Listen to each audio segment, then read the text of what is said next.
right, so let's move on to the next speaker. Our next speaker is Mr. Rakesh Gupta. He believes himself to be a student of life. He likes to learn and share knowledge that helps others to lead a happier life. As a trainer of Neuro-Linguistic Programming, he also helps people find resources within themselves to move from growth to progress to success. Let's welcome Mr. Rakesh Gupta on the dais, please. Thank you, Hina. Can you hear me? Yes. Yeah. She was doing a fantastic job of waking everybody up. But I think there has been lunch. After that, we had 2 speakers back to back. And tea is approaching. Time is squeezing. And my talk time is also getting compressed. I just would request all the audience to get up from their seats, kind of, stretch a bit so they don't sleep during the talk. Yeah. Some hand movement, some leg movement, and then come down and sit again so that you can pay attention to what I'm going to walk you through. Commanders, Commodore Sahab, aap bhi sir, you are no exception. Oh, thank you. Okay, now you can have your seats. Yeah, the idea is that I'm going to walk you through. I need that controller. Yeah, please sit. Please be seated. I need that pointer or whatever. Presentation, I think they already have that butterfly one, the one which was put before for Nayak Sahab. That is the one I'm going to talk about. And I need a pointer so that I can walk through the slides. Because since morning we have been talking about reform, perform, transform in a different way. I would like to kind of shift the journey somewhat. You don't know the presentation? Can somebody help me with that presentation? And the pointer, give it to me. So we talked about Indian Navy. In the previous session, we talked about spiritualism and minimalism. And JP has talked about Mahabharata, introduced us to karma. My central theme is happiness. All of us ultimately want to be happy. Whether we want to perform, presentation aa jayega sir. ज़रूरत नहीं है तो अगली बात हम लोग को क्या है इस वर्ल्ड में we are used to technology. If खाना तो 2 रोटी और दाल ही है पर बुफे तो पूरा लगना चाहिए. सही है क्या नहीं? This is our mentality, sir. If something is missing, and I have anyway done enough effort to put a presentation put together, and some people who don't like my voice can look at the presentation. If they want to grab a few words, they can write down there. If they're missing out something, they can take a picture there. There are a lot of means, advantages and disadvantages. Okay, let's go further. Okay. Is it going further? Yeah, that's it. So the first one was to give you a quick idea of what transformation is. I don't want to go to the life cycle of butterfly, but I think you get the message, right? Is that enough? Yes. All students, everybody here? Move on. Okay. Now what I'm going to do here is walk through a journey of transformation. What is my vision of transformation here? Maybe we all have the similar vision. The why, what, where, the challenges, and how we can transform. Okay? So I think I needed a little more time than we have, but I'll try to do as best as I can. So why transform? We have talked about disruptions, innovations. We know about IBC also now and the opportunities after that. We know about the company lives. Because of technology and urbanization and the fast rate of pace of change, what has happened is the environment is getting disrupted and the life of the companies itself is at stake. The companies which are in S&P I think in 1930, they had a life of 90 years. Today that life has come down to 18 years and the life is coming down further. When the companies are not stable, can the employees in the company be stable? So the environment itself is stressful. On top of that, we have environmental issues to catch up with and the consumption that you mentioned about in the developed world, and especially America, the per capita consumption.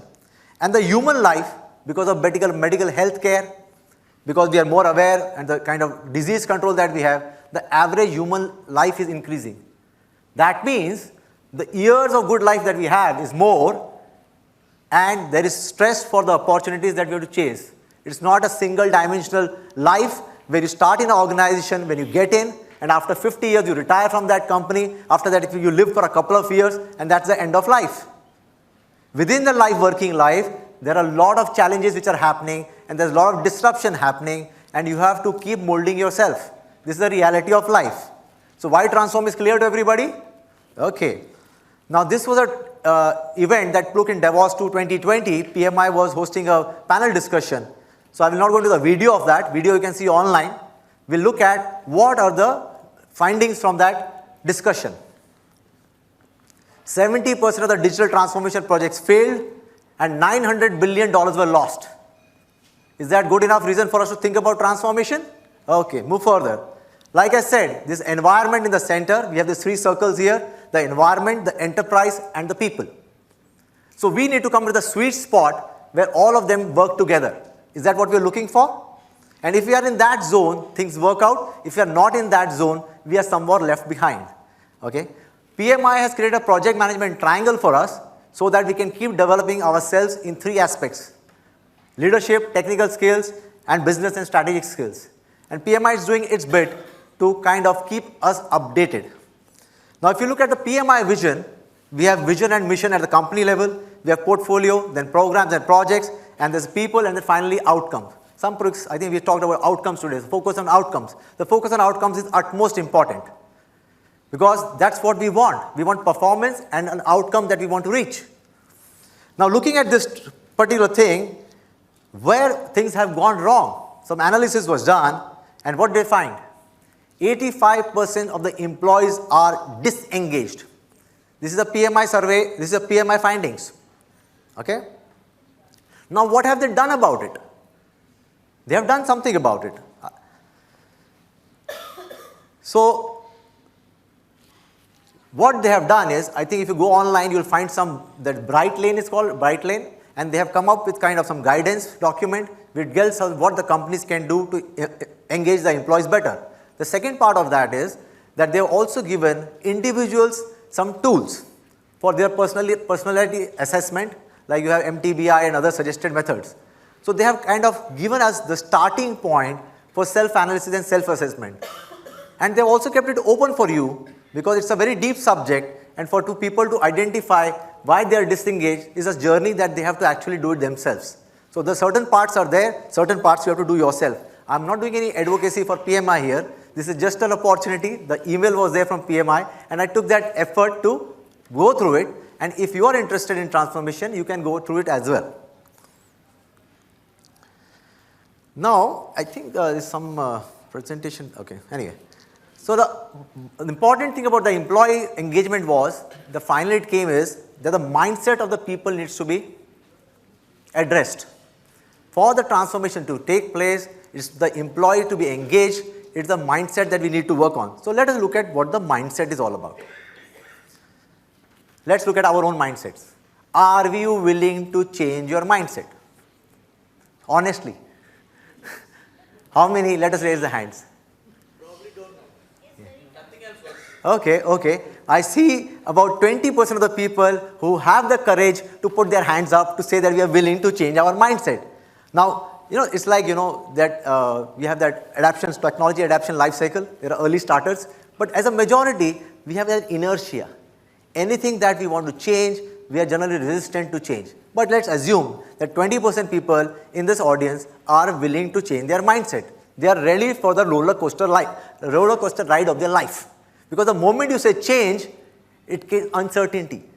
How many people like uncertainty actually? The fewer than before, I guess. See, as you go into the deeper of it, mindset change is not that easy as it seems, right? Okay, now move further. What are the other challenges?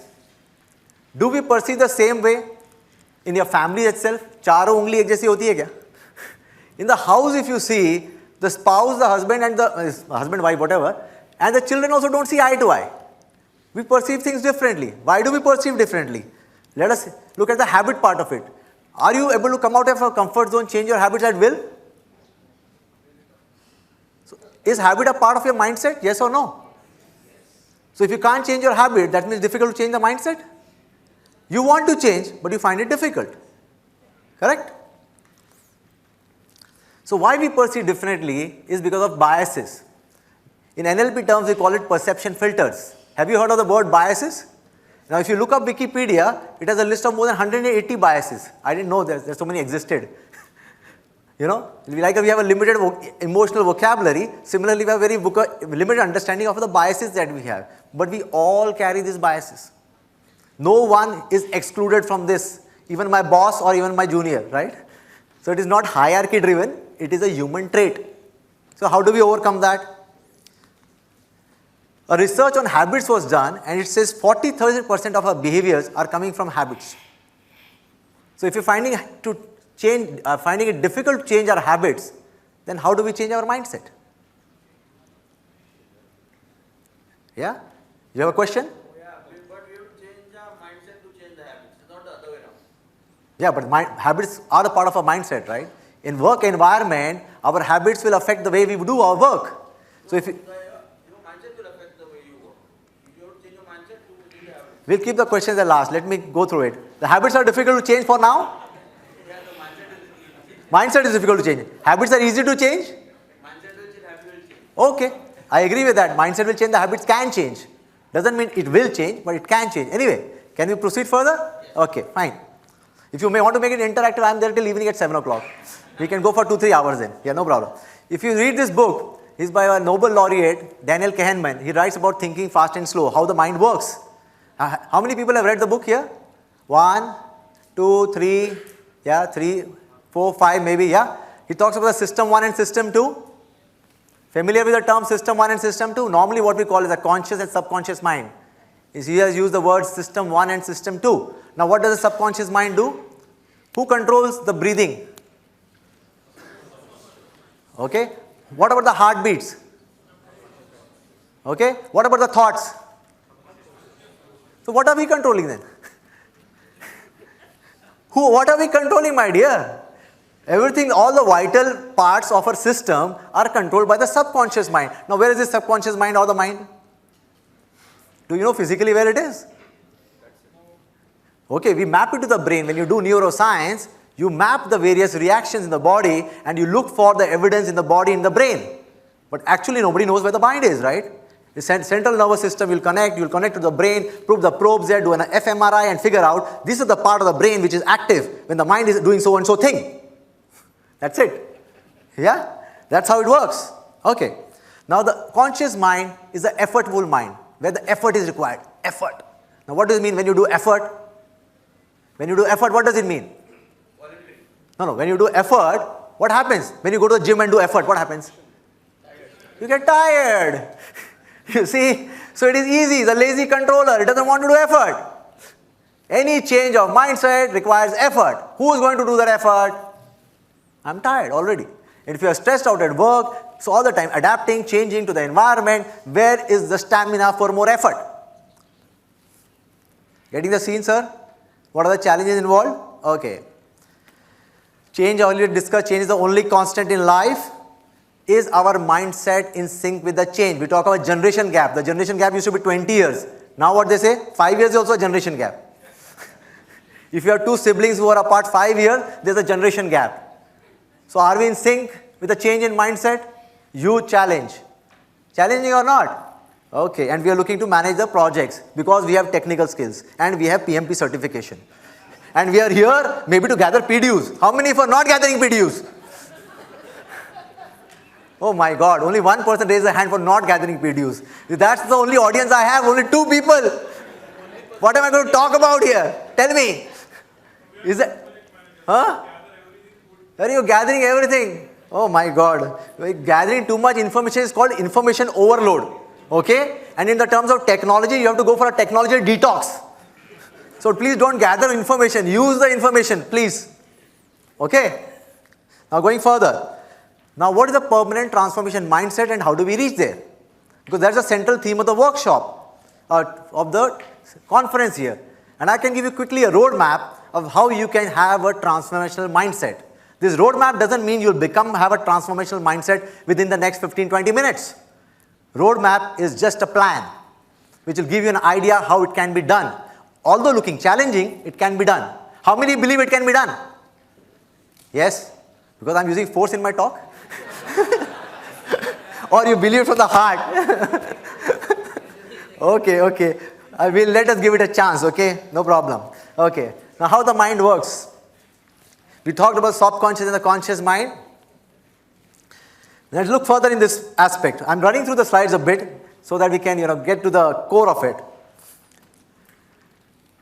So, now the subconscious mind has these internal representations here. Can you see that thing there, internal representation, the first line?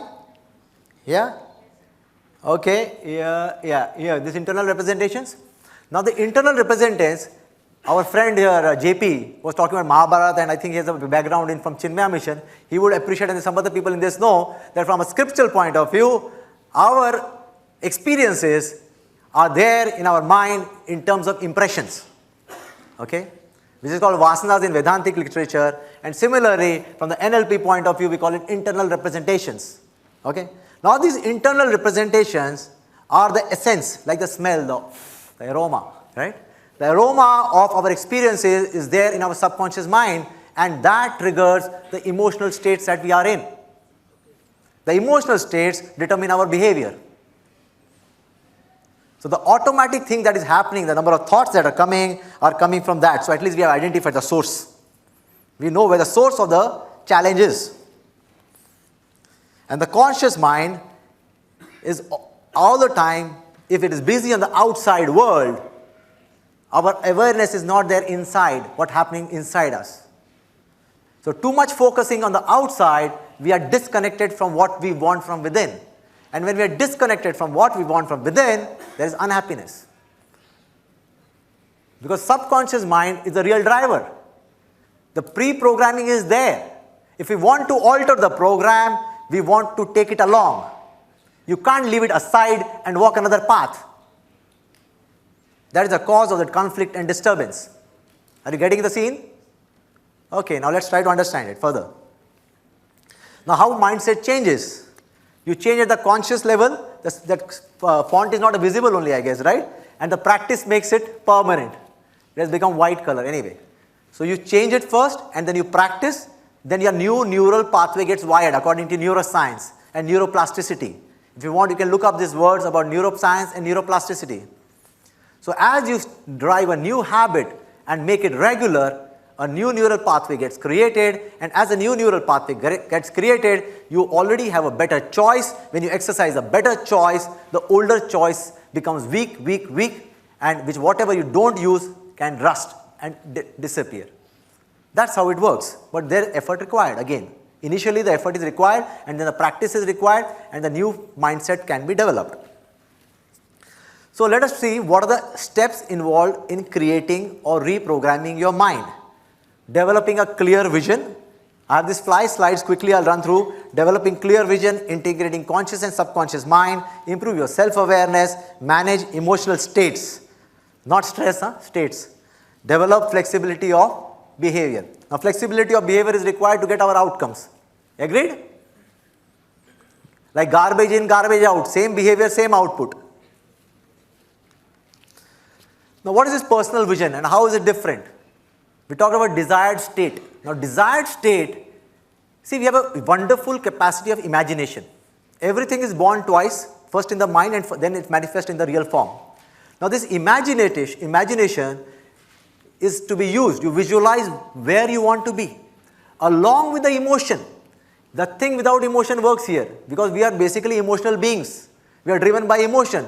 So wherever we want to be, unless we visualize it along with the emotion and along with what is the environment and how the thoughts and thinking is there around that time, the outcomes will not happen. Now sometimes you will hear the power of your subconscious mind or the power of visualization, and you get kind of motivated, and then you start kind of doing it every 5 minutes in the morning. Sometimes they tell you to put in the cupboard where you can see it every day. This way you are automatically reminded, and once you are reminded, what happens in your subconscious mind, the reticular activation system gets activated and you start looking for opportunities that connect you to your vision, inside and outside.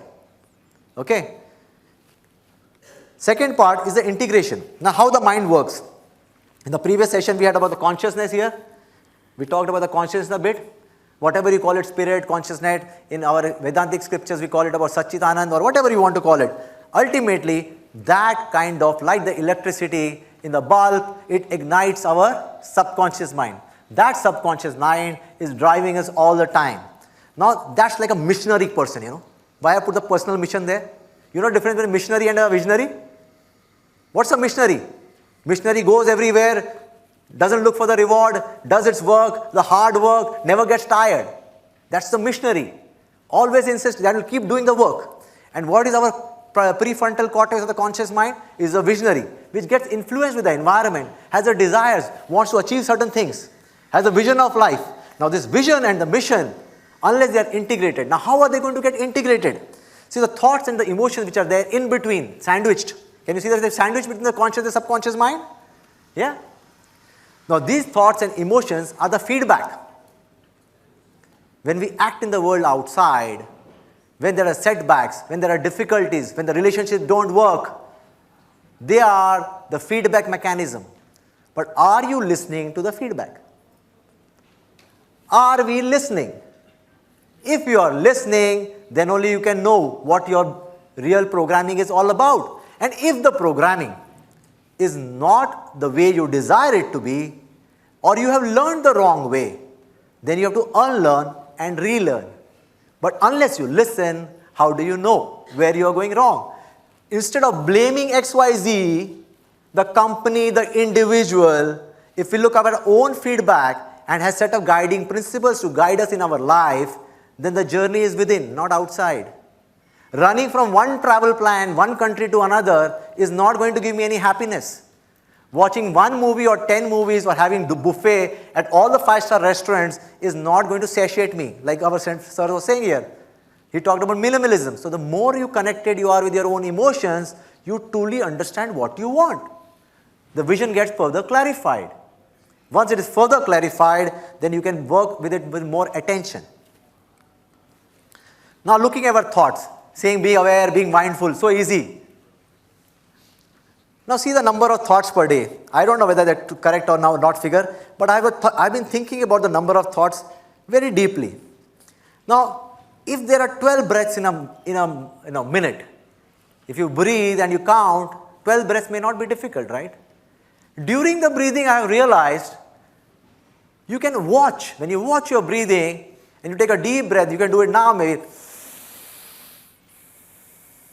If you take a deep breath, inhale and exhale, you can feel, or the thought of your stomach expanding, the chest expanding, the air coming out of the nostril. How many thoughts were there in one breath? True or false? But we paid attention to that one breath. We realized that taking one breath, there were so many thoughts that we could be aware of. So during a day, this phenomenal number of 70,000 is a probability. But I don't have any scientific fact to do it. That's why I put the question marks. I cannot say it for sure. But the number of thoughts in a day are stupend very high.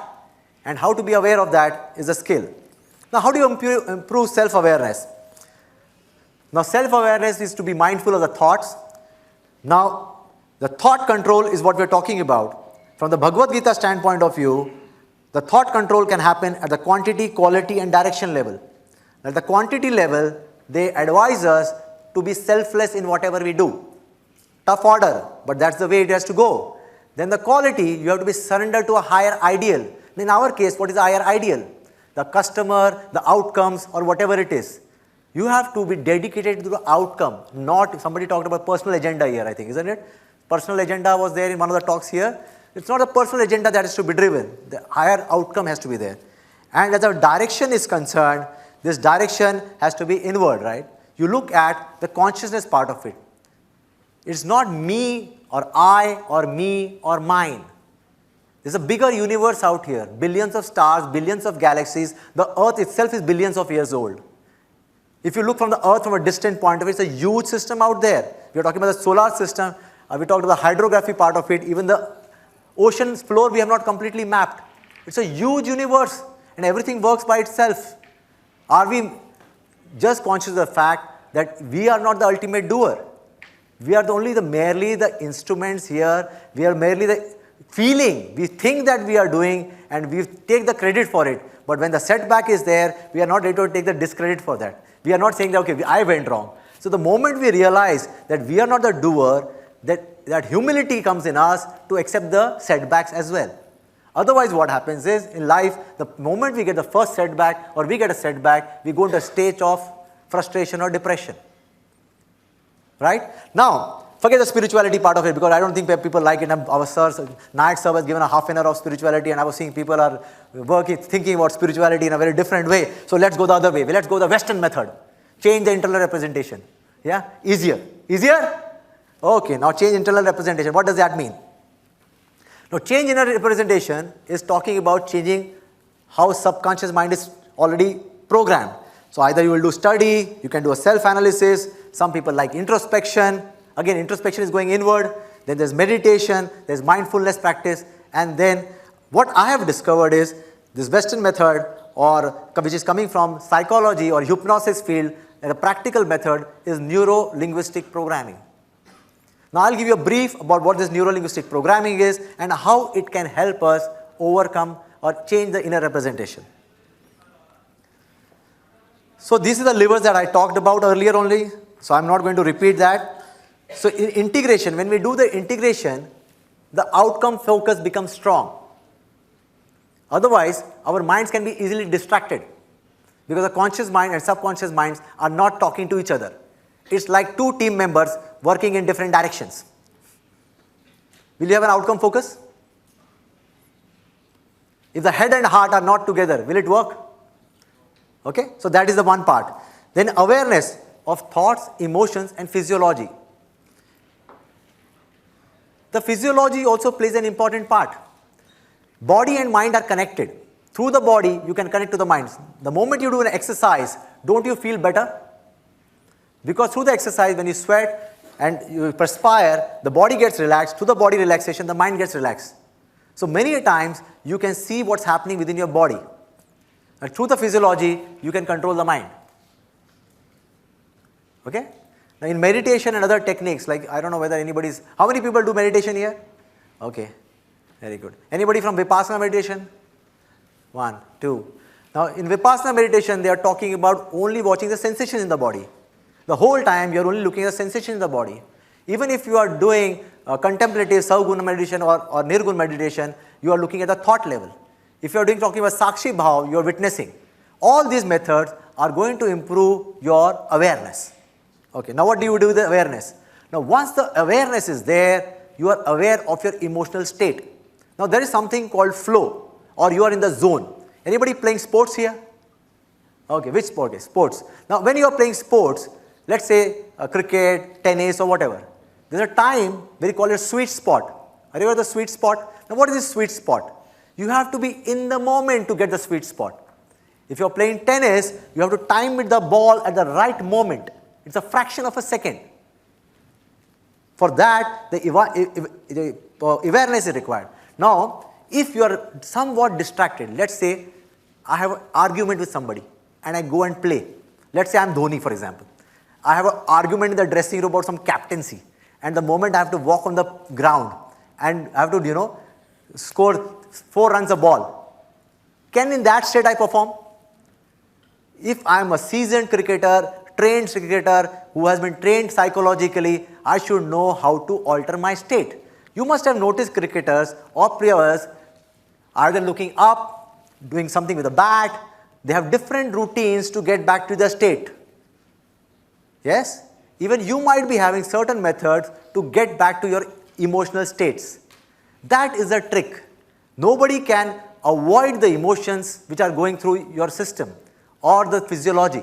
How can you reclaim the emotional states? That is where these kind of practices can help you quickly get to your emotional state. These are techniques called anchoring techniques. You create your own anchors, and using those anchors, regain your emotional states so that you can engage in the work that you're supposed to do. Is that clear? Okay. And with that, the real story, he came to San Francisco because he wanted to become humble. Because of his ego, in a kind of a demonstration fight, he gave a lethal punch to one of the opponents from Tai Chi field school, and that person was seriously injured, and he came to San Francisco washing dishes so that he becomes humble. His ego had to come to a particular level, and there he encounters this Bruce Lee. Now Bruce Lee also is running a school there, and he's kind of in a different zone, and he's trying to kick ass of everybody. He's using kung fu for the wrong reason, I guess.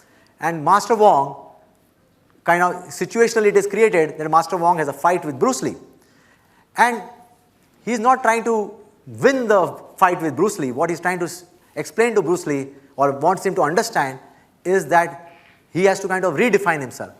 So when he reaches a particular point in the staircase, when they are fighting and he reaches a particular point in the staircase, Bruce Lee tells him, now you cannot go anywhere because he's at the top of the stairs and there's a big fall down there. At that time, Master Wong takes a jump and lands beautifully down there, about 2-3 stories down, without any kind of discomfort. Now, for that moment, Bruce Lee hesitates. Okay? Later on, when it was to, and then Bruce Lee fights back and the match is kind of called off. Bruce Lee calls off the fight, but first he wanted to kill Master Wong. But that realization, the little bit of awareness in him, he did not go and want to fight further. Ultimately, they stopped the fight, and then ultimately says that Master Wong, through the fight, he realized that he has to stretch beyond his current limits. So he was already very good, but he wanted to stretch beyond that. So what my point here is that although you may be you may be doing very well in your fields, but there is always potential beyond that, which may be untapped and which may be limited by your own self and your own thinking. Do you think that is possibility? Yes. That's what I want to tell you. Okay, then you can update the internal representation, the emotional states, and the perceptual filters. The perceptual filters are where we get down, and then this is another model that I have suggested here. Now, many times, at least in my earlier life, I was like a fire. You know what is fire? The fiery type. So you can see some fire still in me, but that fire is different than the earlier fire. Internally, I am not at fire. The fire is in my words right now. The fire is not there in the emotion. But earlier, my fire was there in the emotion. I used to get angry, a lot angrier. And that I could feel that in my physiology. Now I don't feel it that much in my physiology. It's in my voice. So what is a fiery kind of person? A foggy vision, intermittently connected to your awareness, reactive kind of a person. Yeah? Very emotional behavior. Now what is a person in love? Limited vision. Somewhat clarity is there. Occasionally connected with your own self. Vehement in opinions. Very strong, opinionated. You see a lot of these kind of people around yourself? Yeah? And what does the E stand for? Oh, emphatic kind of people. Always wanting their way, my way or the highway. But they're achievers. You can be a fiery achiever, you can be love yourself. Me, mine and my world. Be in love yourself, or you can be a calm individual. These are different levels, all are performing. Whether you want to reform or you want to transform. Being a calm level, according to me, is the starting point of your transformation journey. What does this calm stand for? Clear and integrated. Clear vision and integrated conscious and subconscious mind. When you have a clear and integrated, when you have integrated in the sense, when your conscious and subconscious mind are working together, you have conviction in what you do. Without conviction, you cannot take the right decisions. According to some research, they say we take 35,000 decisions a day. How many? 35,000, maybe, I don't know. It's quite possible. Now, without a right conviction, are we able to take the right decisions? Okay? Awareness of self and others. Once you are aware of yourself, then only you can be aware of other people's. The empathy, compassion, everything comes from awareness. What is about lifting the mind? I told you about changing the emotional state. Some people are already sleeping, so I can hear the phone. Is it getting too much for you all? Is it getting very heavy? Am I okay? Yes. Okay. So I hear some phone call or something. Anyway. And what is malleable behavior? Like a metal. Because I just wanted to coin an acronym. I have used malleable. It's generally used in metals, but it means a flexibility. Flexibility in behavior. Now for you to remember, easy acronym, if you don't remember anything else, at least remember that what is a vision, transformational vision that you could have, is to be calm. Calm is easy to remember, and it conveys the 4 different aspects which are very critical for our success. Is that easy? Yeah, okay. There's a lot more here. So this is what my small message is there. Once you are there at that level, you are here. It talks about integration of your talents, because there are innate talents in everybody. Everybody is born unique. Once you discover that innate talents, you can update your beliefs, values. Beliefs and values are updatable. they can be reprogrammed. Your head, heart and actions work together, you work with convictions, then you are a path of self-growth. As you progress, then you realize this part, the first part of it, the bottom of the pyramid, then it is continual self-work. The work does not stop there. To ultimately realize your unlimited potential, you have to continue to work with yourself, and there's where the progress starts. Right now we are at the bottom level of the pyramid because we are only struggling and complaining about the government, the companies and the environment. You remember? That is not what it is. The universe goes on. Everybody gets their bread and butter. The universe is going on for billions of years. Whether I and you are there or not there, this universe is going to be there. So let's stop complaining. Once you stop complaining and do what you can do, start looking from inward, you are the first step of the ladder. And a lot of young people nodding here, good for you, you're a lucky bugger. Okay? You're getting to understand what is the essence of life. And then you go from here, whatever you want to achieve. That may be $1 billion in wealth, maybe a mansion, or you want to transform the society, the way the metro works, you want to build underground tunnels, you want to travel in space, you want to have maybe a flight. Tomorrow we may have flying planes, who knows? Whatever that may be, you work on whatever you want, but stop complaining and blaming. Take the life in your own hands. And if there is a difficulty, go within. Find out the answers within rather than trying to get the answers outside. Okay? Now the Q&A. I wrapped it up very quickly, my dear. Jinein? Yeah. So now we can get some questions here. Otherwise it was like a monologue, right? When is your next LLP program now? NLP. Next, when is your next NLP program? Before I say anything about that, that is in the Manoj's hand, and okay, we have to mutually work on it. Manoj? I was suggesting April anyway, but there are some people here, and if they who had attended, I think there are 5-7 okay, people. Anybody here. who, please put your hands up for NLP program. Let's finally decide. It's a 5-day workshop, my dear. NLP 5 days. workshop. Jaldi. 5 days better. Neuro-Linguistic Programming workshop, Anyway. which helps you enhance. Any questions first? We can decide that. Any questions? Yeah. Questions. It was my question was that what comes first, the mindset or the habit?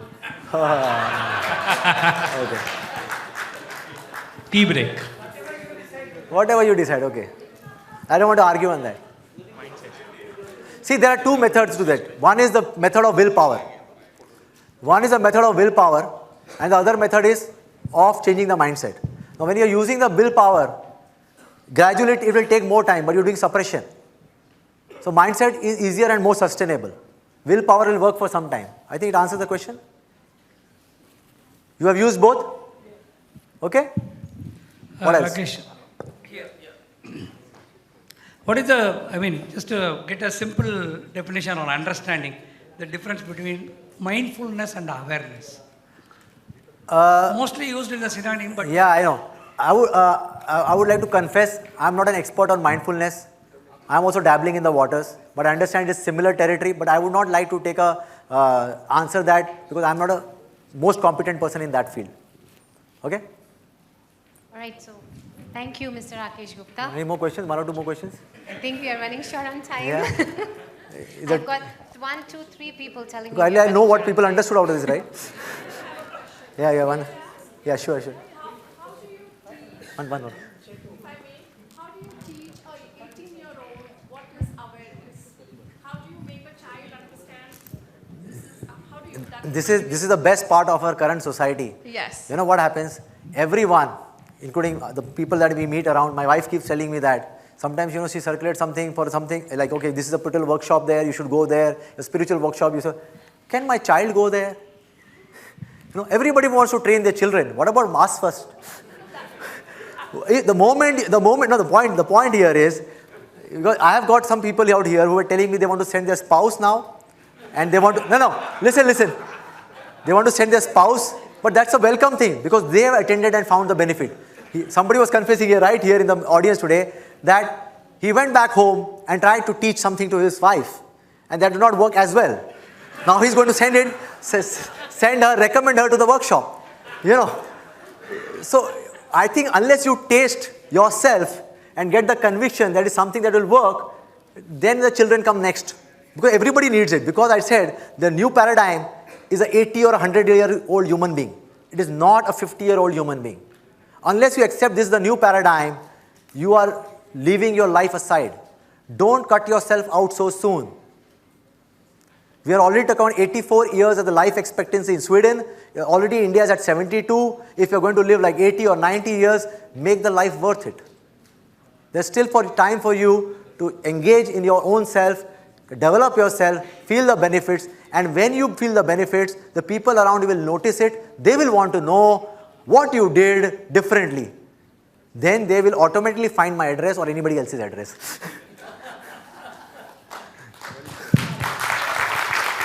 Okay, thank you. Thank you, Mr. Rakesh Gupta. I think I would agree with you on that because, as they say, children do what the parents do. They don't do what the parents say. Yeah, that's true. Okay. All right. If you could just give us 1 minute. Manoj S., our VP programs, if you could please give a token of appreciation to Mr. My thank you Rakesh slide was missed here. I have to do a namaskar. My thank you slide had a namaste for everybody. Thank you very much. Thank you so much. I hope you liked it. Yeah, definitely.